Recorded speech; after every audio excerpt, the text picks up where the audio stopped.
Good evening.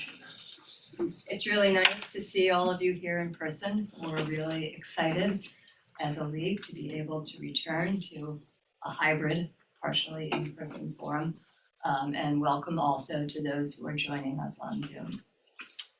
My name is Leslie Kuhn, and I am the president of the League of Women Voters of Newcastle. On behalf of our league, I'd like to welcome you and our candidates to the Candidates Forum for the Newcastle Town Board term unexpired, expiring in December 2025 election. The League of Women Voters is a nonpartisan grassroots political organization of women and men. This means that the League does not support or oppose one candidate or political party over another. We are dedicated to the active and informed participation of citizens in government at all levels. The League works to educate voters, increase understanding and debate on major issues, and influence policy through education and advocacy. The League takes positions on policies, not on candidates or parties. To that end, during this election, New Yorkers will have the opportunity to vote on proposal number 1, the Clean Water, Clean Air, and Green Jobs Environmental Bond Act of 2022. This ballot measure will provide funding to safeguard drinking water, update New York's infrastructure, conserve wildlife habitats, and strengthen New York's economy. The League has taken a position on this proposal and urges you to flip your ballot over and vote yes on proposal number 1, the Environmental Bond Act. You can find more information about the League, including how to join and support our work, at our website, www.lwvnewcastle.org. Our website also has a page dedicated to this election season, where you can find a link to Vote 411, which has information submitted by the candidates you will find on your ballot. You should also, if you're a Newcastle resident, have received a postcard from us with QR codes that will take you to Vote 411 and to the Westchester County Citizen Participation website, where you can find information about important dates and polling places. We're really pleased that both candidates for the town board term are participating in tonight's educational forum. We're excited to be able to offer in-person attendance tonight. We are also committed to providing an educational experience for all voters who want to learn about our 2 candidates. As a reminder, to ensure that we cover as many topics as possible and to provide all community members with the opportunities to submit questions for the candidates, all questions for tonight's forum come from advanced submissions. We thank the many community members who submitted questions to our committee. The committee worked hard to identify the range of topics that were of interest to the community and compile a list of questions to cover those topics. There will not be an opportunity for questions from either our live or virtual audience tonight. We also ask that those of you here in person hold your applause until the end of the forum so that we can get through all of our questions asked and answered, and so that the online experience is not compromised. This evening's proceedings are being taped by Newcastle Community Media Center and are being live streamed on YouTube. Thanks to Carrie Krams for facilitating. The recording will be available on demand at nccmc.com and on YouTube after the forum. All other recording is strictly prohibited. Any public sharing or rebroadcast of this candidates forum must be in its entirety and unedited. American Sign Language interpretation and live closed captioning in English and Spanish are available for the online viewing of tonight's forum and also behind me. LWV Newcastle collaborated with Disability Rights New York to provide these accessibility features, and we thank them for their services. For those participating on Zoom, to see the closed captions, you can click the 3 dots button on your bottom bar labeled More. Choose Captions and Show Captions. You can also choose View full transcript to see the transcript in a window on the side. Alternatively, by going to the website listed there, you can view the captions in stream text in your web browser. From there, you will be able to get live captions in English and Spanish. Thanks very much to our timekeeper tonight, Horace Greeley High School senior and LWV Newcastle intern, Ryan Tribal. Many thanks to our moderator for this evening, John Hessel, a member of the League of Women Voters of New Rochelle. John will now go over the ground rules for tonight's forum. Thank you, Leslie. Not just for women, by the way. Thanks, an honor to be here in accordance with the lead policy. I'm not a voter in the district here. So the order of the opening statements has been determined by a coin flip before the meeting. The order of the closing statements will be in the reverse order as the opening statements. The order in which the candidates will respond to further questions will be rotated by me to assure fairness. Throughout the forum, no comments of a personal or abusive nature will be permitted. The moderator will rule this out of order. Each candidate has up to 1.5 minutes for their opening statement. They will then answer a set of questions, 10 or 12 questions submitted by the public and organized by the league. Candidates will have 1.5 minutes to answer each question. The timekeeper, Ryan, will indicate when 1 minute remains, when 30 seconds remain, and when time is up. Each candidate is entitled to 2 30-second rebuttals. Questions, of course, were submitted to prior to this night by email and electronic form. The audience is not able to ask any questions. At the end of the question period, each candidate will give a closing statement of approximately 1.5 minutes. You have 1.5 minutes for that. As a moderator, I will reserve the right to allow a rebuttal of the close if warranted by the content of the closing statements. That rebuttal would be given 30 seconds. Please hold all applause during the forum and conduct yourselves with the proper decorum that your candidates in town deserve. If necessary, I will pause the forum and or clear the room. Now we will proceed with the forum for the Newcastle Town Board with the term expiring in December 2025. We have 2 candidates vying for the seat. In alphabetical order, your candidates are Christian Hildebrand and Holly McCall. And Ms. McCall has the first opening statement. So when you're ready, Ms. McCall, you can begin. Okay. Good evening, everyone. Thank you so much, Mr. Hessel, for being a moderator, and to Ryan, the timekeeper, and to the League of Women Voters for bringing us together tonight. Thank you so much to everyone who's watching online or sitting here with us, and a very happy Diwali to those who are celebrating tonight. At this critical time, not only in our country and our state, but also in our town, this may be one of the most important elections since I've lived in this town. My values, transparency, accountability, and commitment have defined my life and what I represent. The residents will have a decision between the two of us for where we stand and what we believe in for the future of our town.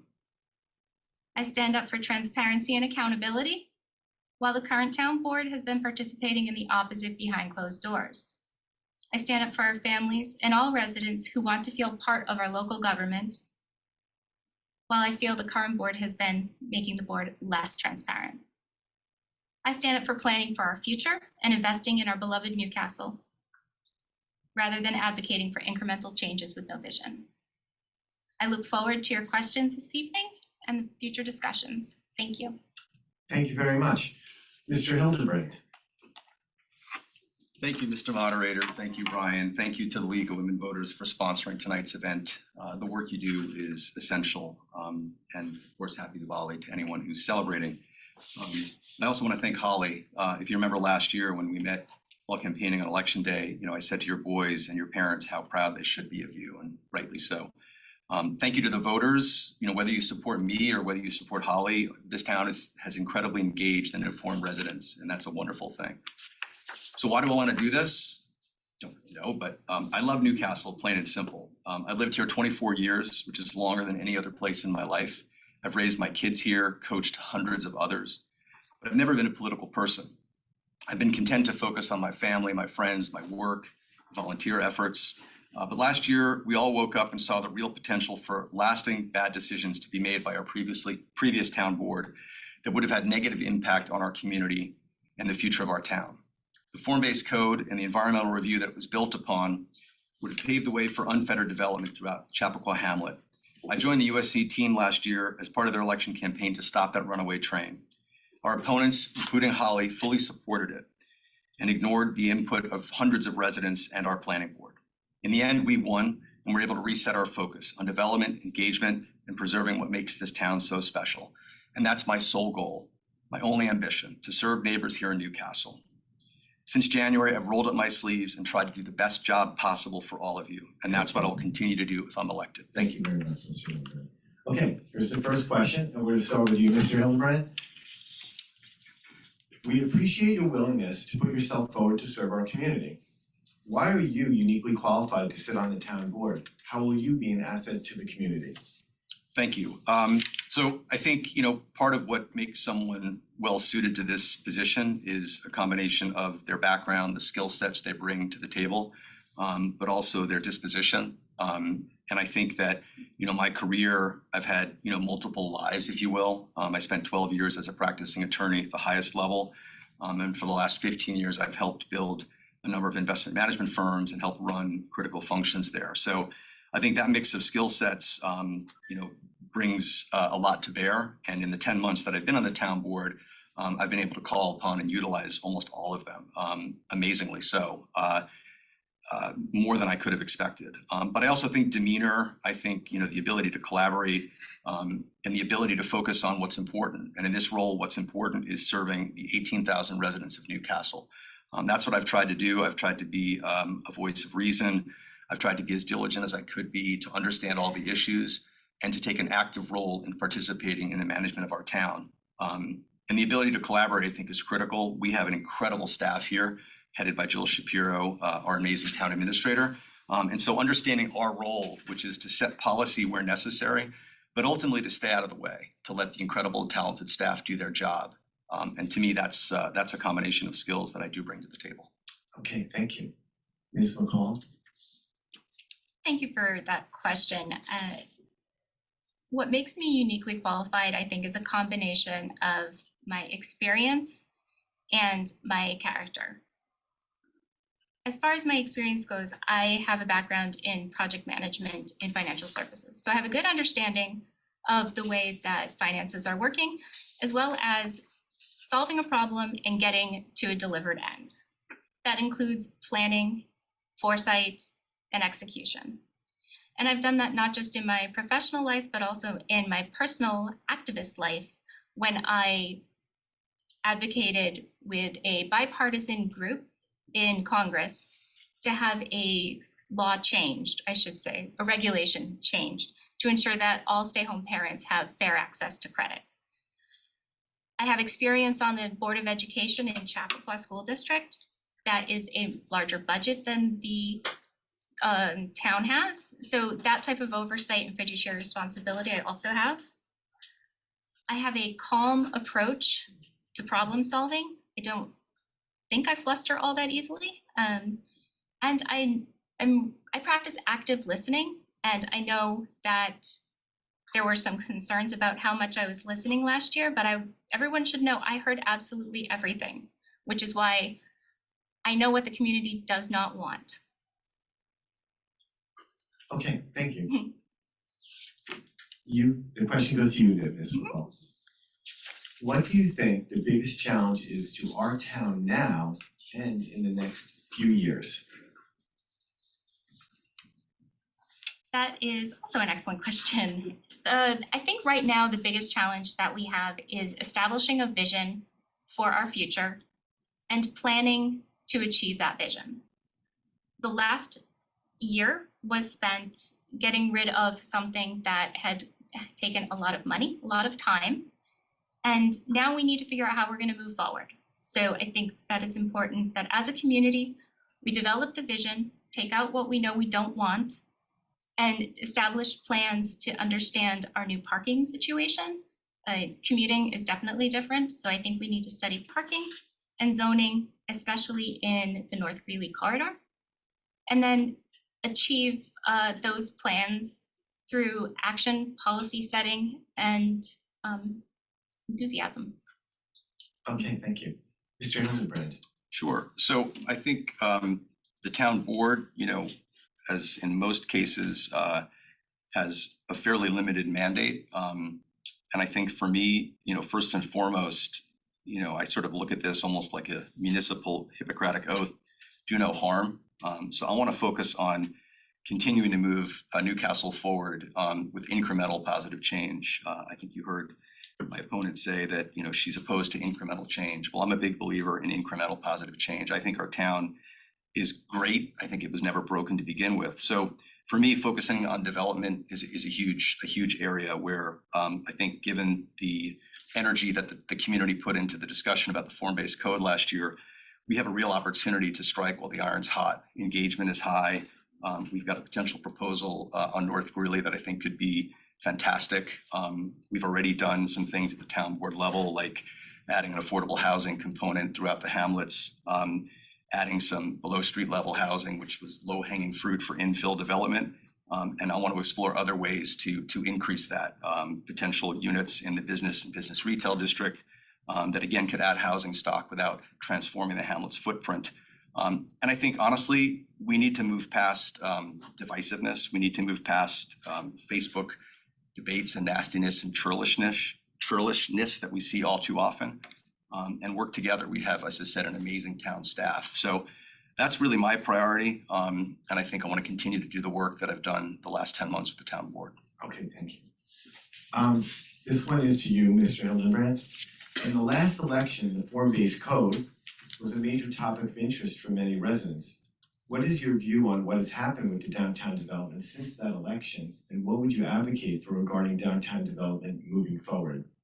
Sure. So, to me, development, kind of takes a variety of shapes and sizes. There's sort of large scale, master planning, what I would call kind of future town vision development.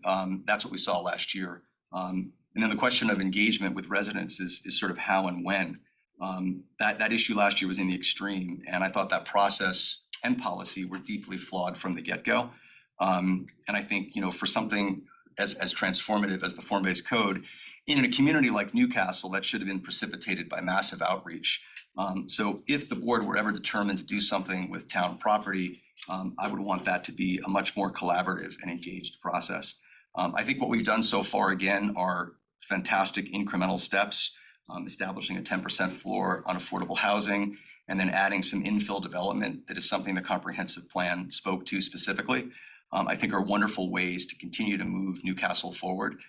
I think if we see properties like North Greeley and certain other properties in town that are underutilized or frankly underused entirely, that's really what we need to see. And then in the end, obviously the goals of a comprehensive plan to add additional housing, diversity of housing, and to keep the town's bucolic and natural charm, and also to create vitality are still the critical goals. And I'm delighted after 10 months on the board to see, frankly, the town thriving. And that's all we need to do is to sort of stay out of the way and continue to push it in the right direction. Thank you. Ms. McCall? Would you mind repeating that Sure. question? In the last election, the form-based code was a major topic of interest for many residents. What is your view on what has happened with downtown development since that election? And what would you advocate for regarding downtown development moving forward? Thank you. So I want to be clear, in my eyes, the form-based code is gone. It is not something that even comes to my mind unless somebody else is bringing it up. I think the question now is just about moving forward. As far as what's happened, I'm glad to see some new businesses have opened up. That's always very exciting. I feel that since I've been here, I've seen more businesses close than open on the net. So I would really like to make sure that we don't declare victory quite yet.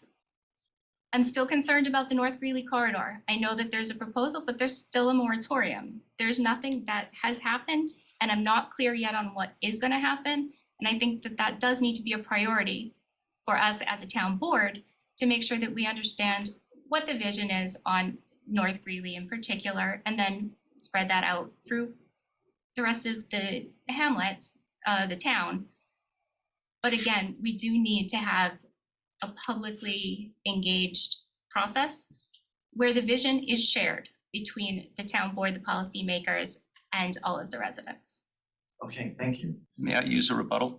You can use a rebuttal. Thank you. 30 seconds. So we keep hearing that the form-based code is gone, but 11 months ago, you ran as a full-throated supporter of the form-based code. It was a core of your campaign.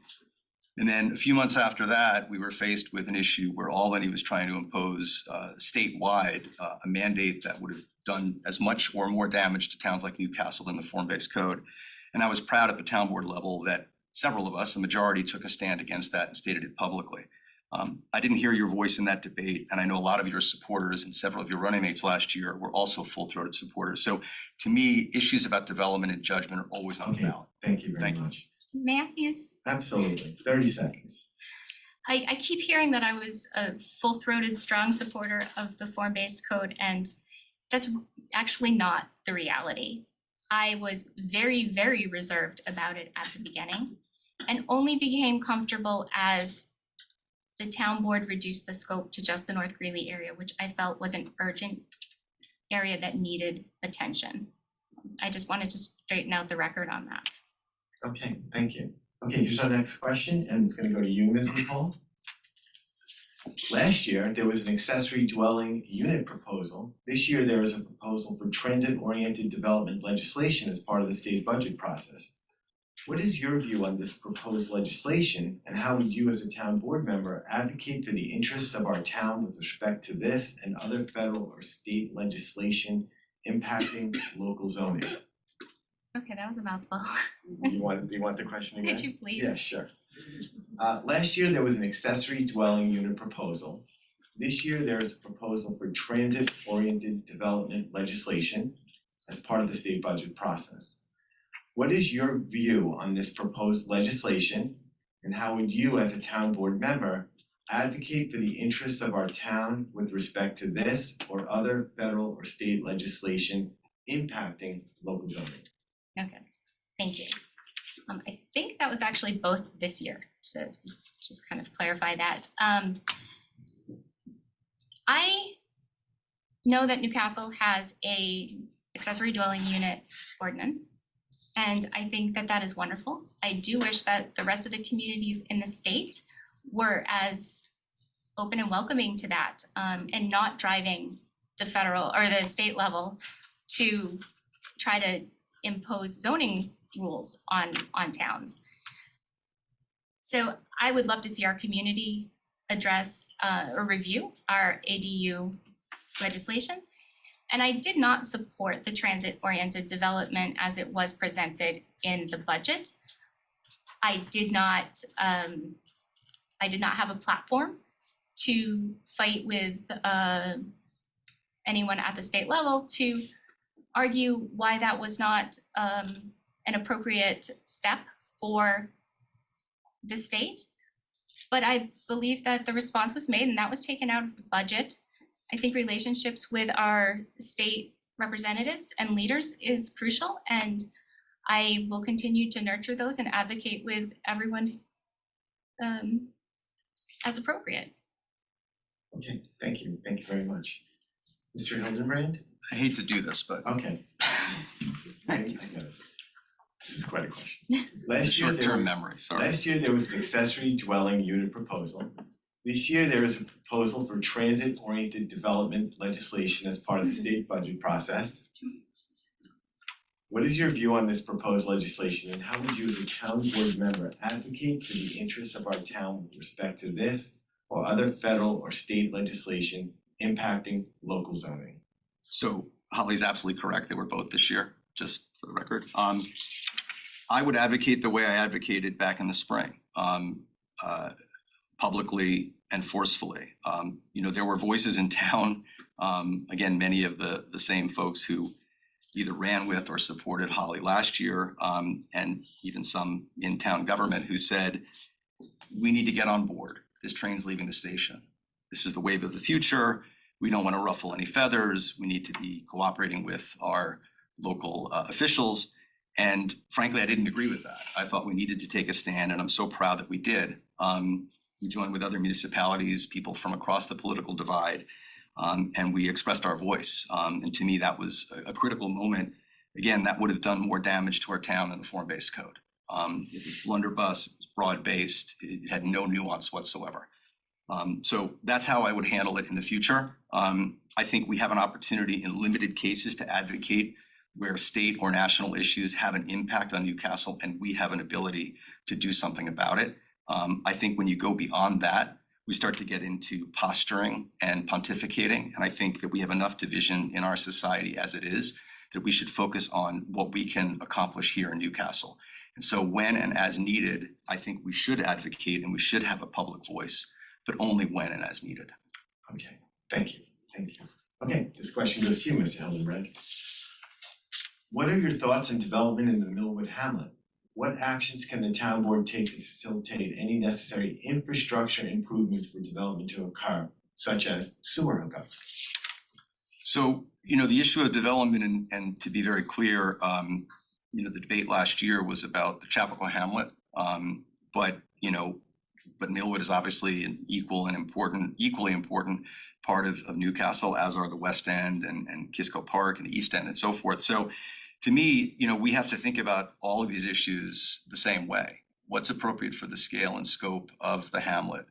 When it comes to infrastructure, sewer connections in Millwood would potentially change the nature of that hamlet. And I know a lot of residents are concerned that that could pave the way to much larger scale development.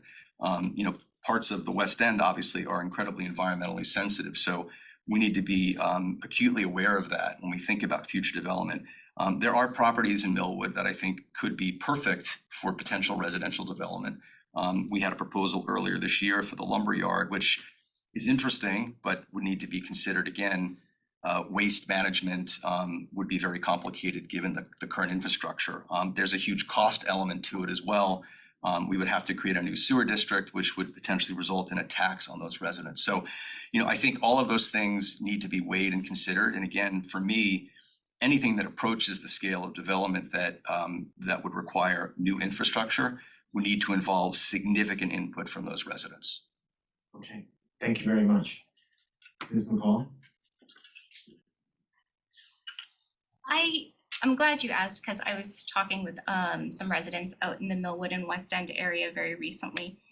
And I have actually gotten more of the sense that they would like to see sewers to enable either residential connections or more commercial businesses within that area. So I actually think that we should be exploring more aggressively, not only for potential future growth in the Millwood area, but also for just the environment, to be limiting the number of septic systems that we have, the new septic systems.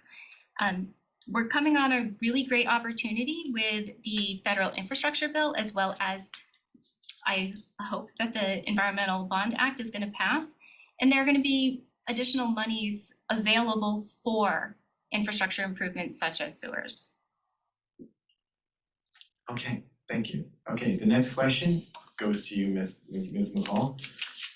Is Westchester County doing enough to ensure that Westchester County Airport operates as a good neighbor to Newcastle, particularly from an environmental standpoint? What is your view on Newcastle's role in the airport master planning process? Can you repeat the meat of that again? Is Westchester County doing enough to ensure that Westchester County Airport operates as a good neighbor to Newcastle, particularly from an environmental standpoint? What is your view on Newcastle's role in the airport master planning process? So I think that we have done a really good job as a community of advocating for ourselves, as well as our representatives, on the airport master plan. I think that we need to take a few more steps and also ensure we're being a good neighbor to our neighboring communities in finding alternative flight paths that work for everyone. I also think that we need to be advocating not just with the county, but also with our federal partners when it comes to the airport, because as I think everybody probably knows, the airport is not just on the county. This has got a lot of hands in it. And absolutely, the master plan needs to address, without a question, the implications to air, water, and our health and the environment. I think that is absolutely not optional. Okay, thank you. Mr. Hildebrand. Thanks. So the airport is a critical issue for our community and mostly for North Castle and Mount Pleasant in particular.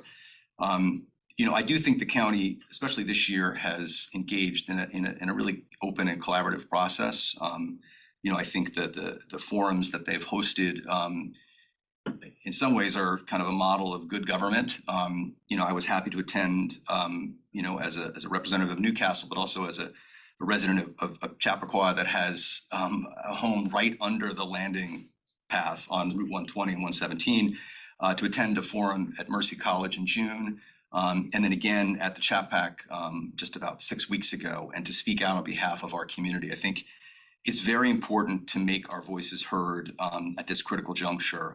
The fact is the airport never would be built today, impossible.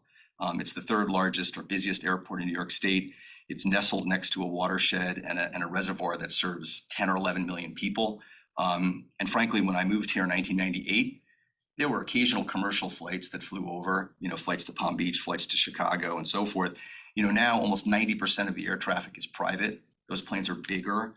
The emissions have gotten more substantial. And ultimately, we don't even know what the consequences are from an environmental standpoint. So I think that's a critical issue from a quality of life perspective, from an environmental perspective. And I think the county, is being open and listening, but the proof's in the pudding.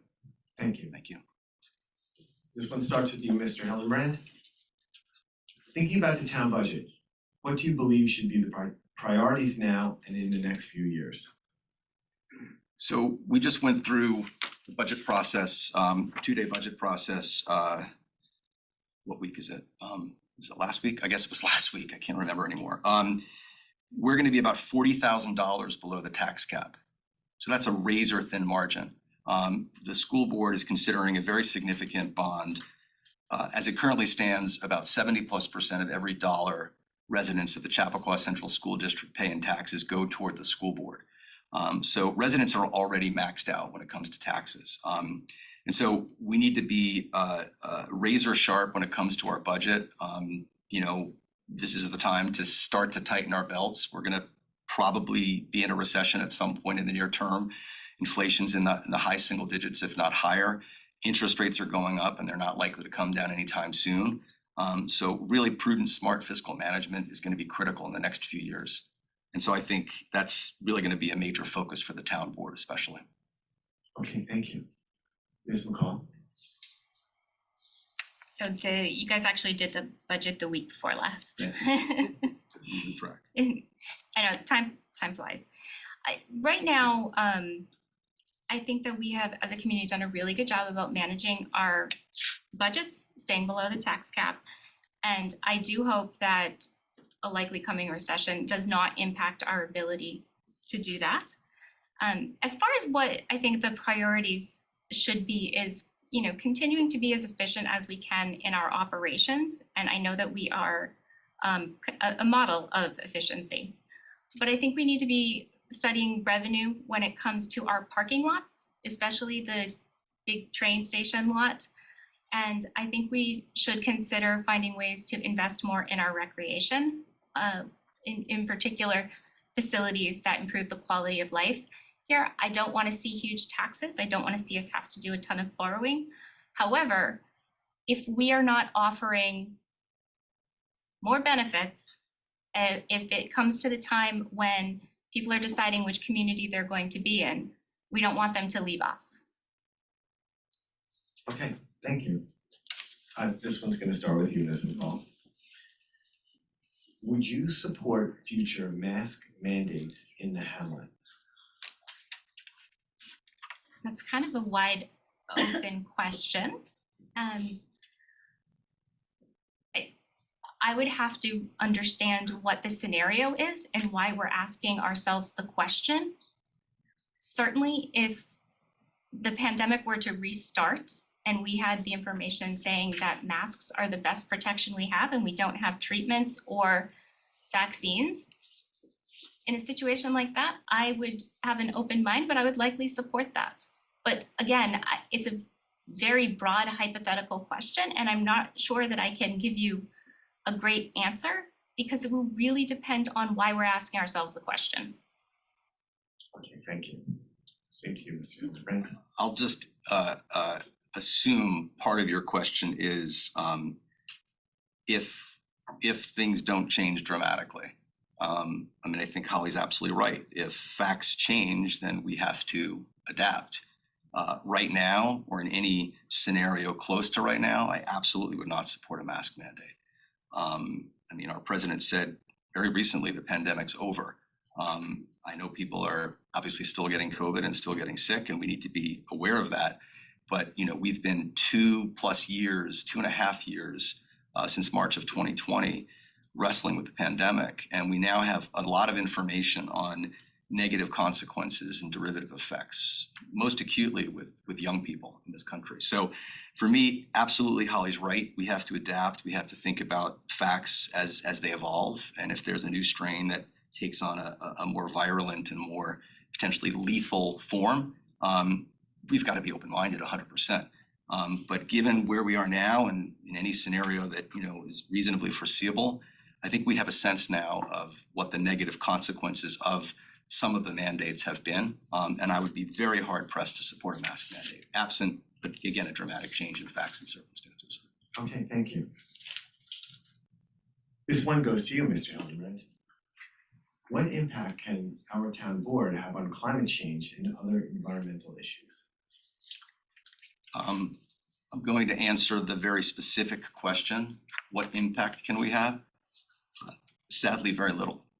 That's just the reality. Our federal government and frankly, governments around the world have done woefully little to curb what we now know are the very real consequences of climate change. That doesn't mean we shouldn't do our part. You know, at a recent board meeting a few months ago, you know, my colleague on the board, Councilman Salan, said, you know, every penny matters, you know, and I agree with that in theory, but, you know, we have to balance certain issues here in our town. I was happy to support the stretch code earlier this year, but after considered analysis of it, things changed between when that first stretch code was passed last fall and when we were forced to revisit it this spring. And I wanted to make sure we did our duty in considering that. And in the end, I was very happy to support it. I think that we have climate smart certification, which is due to the incredible work of our Sustainability Advisory Board. You know, they're a font of information like I just can't even believe. The Conservation Board has people who are incredibly proficient and knowledgeable about issues regarding plant and invasive species management. And I'm happy that as a town board, we adopted a property maintenance code that included specific provision encouraging property management that will promote environmentally healthy and safe property management. So those are the things we can do. Thank you. Thank you. Ms. McCall? Thank you. So Chris is right. A lot of this is going to have to be driven at our federal level. However, I disagree. I think there are a lot of things we can do locally. First of all, I think we can support the Environmental Bond Act. Your ballot over, vote yes. I think we can encourage our residents to choose more sustainable sources of energy. I think the Open Space Preservation Fund that the town board is currently contemplating, I think going ahead with that to ensure there are more trees to help filter our air. I think the town can electrify the vehicle fleet and the maintenance equipment. I think we should be encouraging any new housing or new development within our already built environments where we have asphalt and we're not taking down trees or taking away green spaces to do that. I also think that we can expand our food scrap waste program. I would love to just take that to the bottom of the driveway instead of to the recycling center. And probably one of the biggest things we could do as a community when it comes to affecting the environment in our air and reducing emissions is to work with the school district and the Chappaqua Transportation Company and have electric buses and fewer, maybe ideally none of the diesel buses driving our children around town. Okay, thank you very much. May I use my second rebuttal? Yes. Thank you. So thanks, Holly, for pointing out a number of things that the town board has done or is doing. So I'm glad we're in agreement there. We are about to support the environmental bond. We've done, I think, great advocacy with regard to the airport, which is probably the single biggest local area of environmental concern. We've taken the Monarch Pledge, moved Chappaqua toward being B city status. And we have encouraged residents to be prudent with property management. Again, the property maintenance code. And finally, the Open Space Reserve Fund, which is something that we're pushing for. So thank you. Okay, here we go. And this is to you, Ms. McCall. Thanks.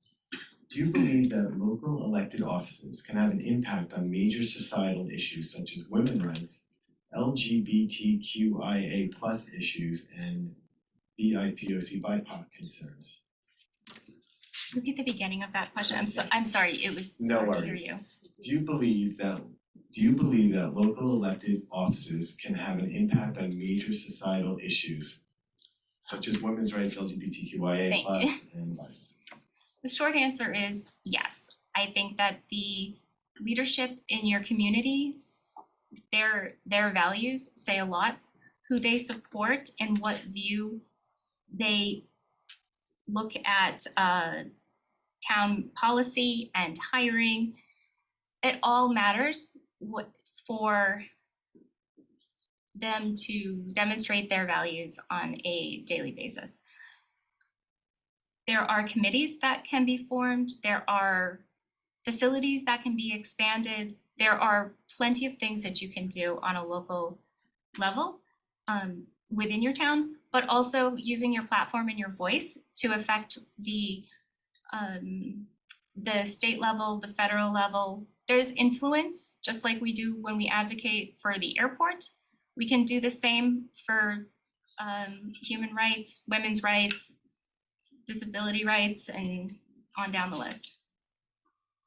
Okay, thank you. Mr. Hildenbrand. Sure, absolutely. And I think, as I mentioned before, where we have the ability to use our voice to have an impact in these debates, where these issues affect Newcastle residents, and again, we can be effective in advocating, we absolutely should.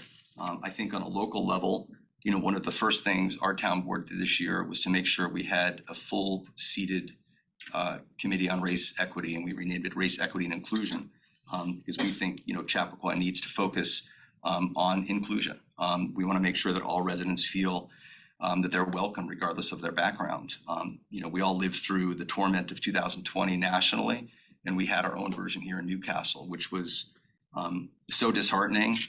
And I think the Council on Race and Equity did yeoman's work in analyzing and understanding the history of Newcastle and things we could do to make it better for all populations. And I think by seating the CREI and finding 7 incredibly talented and diverse volunteer members, we can move that issue forward. We also formed an LGBTQIA+ committee earlier this year, which was something that frankly was missing in our community, and will allow, again, a different component of our residents to have their voices heard. So I think there's absolutely a way for us to have an impact locally. And then again, where we have the ability to use our voices, we should advocate absolutely.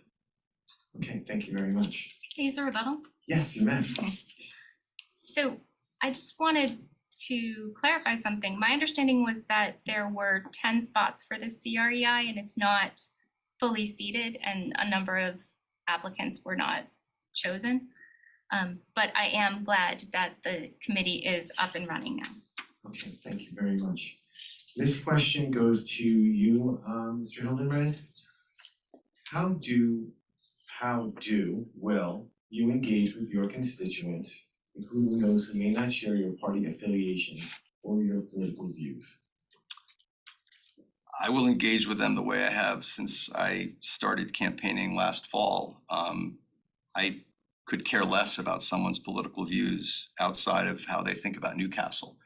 To me, the term Unite Newcastle, someone asked me the other day where that came from. And the fact is, last year, again, we had a transformational issue in our town that brought people from every background, politically, every background in terms of race and ethnicity, new residents, multi-generation residents, immigrants, across the board. And so to me, that's what that means, Unite Newcastle, and I'm here to serve all residents of Newcastle. I try to avoid as much as I can descending into the muck on Facebook debates. I think it debases all of us, and I wish that we did a better job of that. I'm very open with residents. If they have questions, they know how to reach me by email. I think I've been very respectful at town board meetings, and I think that is an example. I hope we all set, and I think frankly our town board has done a great job of that across the board. So to me, that's really the way I think about that. I'm here to represent all 18,000 residents, regardless of party affiliation, regardless of their views on anything outside of Newcastle. Okay, thank you. Ms. McCall. Well, I mean, it's hard to say that I disagree with anything when it comes to listening to all residents, being open to all feedback. Absolutely, just like I did when I was on the Board of Education, I will listen to every one of my constituents. And I will listen with an open mind. Your party doesn't matter to me when I'm representing you. Your party doesn't matter to me when you're voting for me either, to be honest. Although I am affiliated with the party, obviously. I would continue to be open and welcoming to anyone who wanted to tell me anything, just like I am through the entire campaigning process. This has been 3 years on the school board and then 2 years of campaigning constantly. I have been listening to a lot of people, and I will absolutely continue to do that. One specific thing I would say, beyond being accessible by email and avoiding getting into conversations and debates on Facebook, I still would want to be aware of the conversations that are happening. And I would make myself available for open office hours with designated times where people can just find me. Okay, thank you. This is our last question. And it goes to you, Ms. McCall. What can be done in Newcastle about the divisiveness that is pervasive in our local elections? And what is the role of partisan politics in local elections? It's an interesting question. I think that this is something we need to address as a community. We just all need to own our own behavior and make sure that we are remembering that we're still going to see each other at the grocery store. We're going to see each other at the park. We live together, and our community is a type of family. So we all need to take the time to think about how we're interacting. I think the internet makes it a little bit too easy to be anonymous and say things that we might not say to someone's face. And I think that we all have a responsibility to do that. And I think that as leaders of the community, we have a responsibility to embody the same behavior. So having patience with our community members who are coming to make comments, especially if we don't want to hear them, making ourselves accessible at all times. And then when it comes to the question specifically of party in local elections, party indicates your values. It's kind of a shortcut. So I think that from that perspective, it plays a pretty important role to people who don't have as much time to sit and watch events like this or spend as much time talking to me at the farmer's market, that the D means something about what I stand for. Okay, thank you. Mr. Elder. So probably not surprising. I think party affiliation by and large should be ignored in local politics. I think we have enough divide and division on a national and state level that by and large on a local level, it should be issue-based, it should be about capabilities, it should be about qualifications. Our board is comprised of entirely registered Democrats, but Unite Newcastle ran as independents last year, and I'm proud of that. I'm proud to do it again this year. I think that divisiveness is definitely the responsibility of each of us on the board and each of us who run for office. But we also need to understand, with whom we associate. I think some of the things we've seen recently, to me, go well beyond the pale. We all understand the normal give and take and hardball things that happen in politics, who shook hands with whom or which photo was unattractive. But when we start to get into false accusations and fake claims and ethics investigations and things like that, that's below the pale, and it hurts. It hurts on a human level. We're all neighbors. We're all colleagues in some cases. We all coach together. We volunteer together. Our kids have play dates together. And so when you embrace that kind of thing in a campaign, I think that that's toxic, and I think it has no place in our community. Okay, thank you very much. So now it's time for the closing statement. Each candidate will have a minute and a half. We're going to do the closing statements in the reverse of the opening statement. So that means Mr. Hildenbrand, you open the closing statements. Thanks to everyone who attended tonight, who watched at home on Zoom, and who will watch in the future. Thanks again to the League for hosting a great event. Thanks for Ryan for the timekeeping, and thanks, Mr. Moderator. And thanks again, and best of luck to Holly. As I think you saw tonight, there are some real differences between us, both in terms of our views as expressed tonight, but also in our record, certainly over the last 18 months. As Holly herself said, she opposes incremental change. The form-based code last year was about transformational change. And despite what she said this evening, she embraced it. She was silent this spring when residents of the community, top to bottom, were expressing their concerns about ADU and TOD legislation.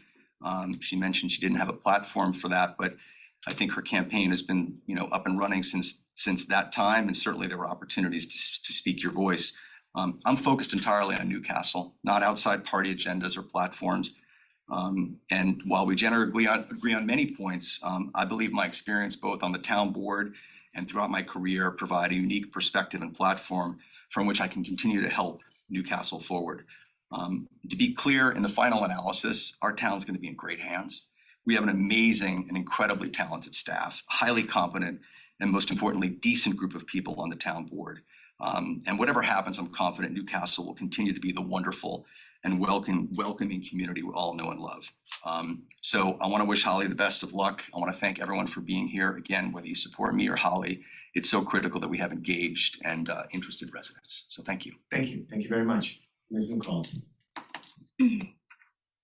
Thank you. I appreciate your graciousness, and I'm glad that we were able to have a common issues focused forum tonight. And thank you to everyone who's been here, who's watching on video, to Mr. Hustle and Ryan for facilitating, as well as the League of Women Voters. You've heard two very different perspectives, and that's why this conversation is so important. I just want to assure everyone that despite what might be said, I think for myself, my values are my values and they guide me. But this is a critical time when we're thinking about what the future of our community is going to look like. So I want to just reiterate my core values of transparency, accountability, and commitment are how I will operate on the town board. I have a vision for transparency and accountability, plans, a vision for our families and indeed every resident to feel part of local government and the community.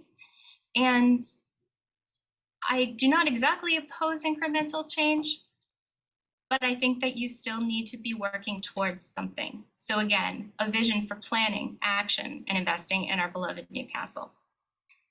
So two different visions, and I look forward to continuing these open and honest discussions. And thank you for having us here tonight. Okay, thank you very much.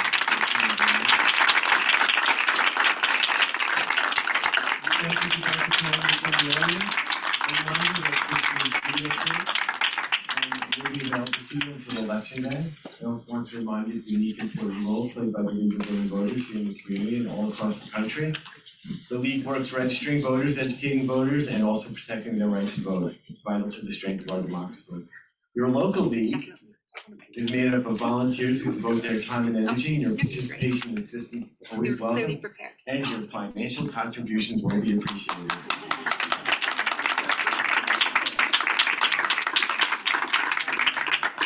Democracy is not a spectator sport. That's one of the league slogans, and I encourage everyone to vote. Thank you. Thank you.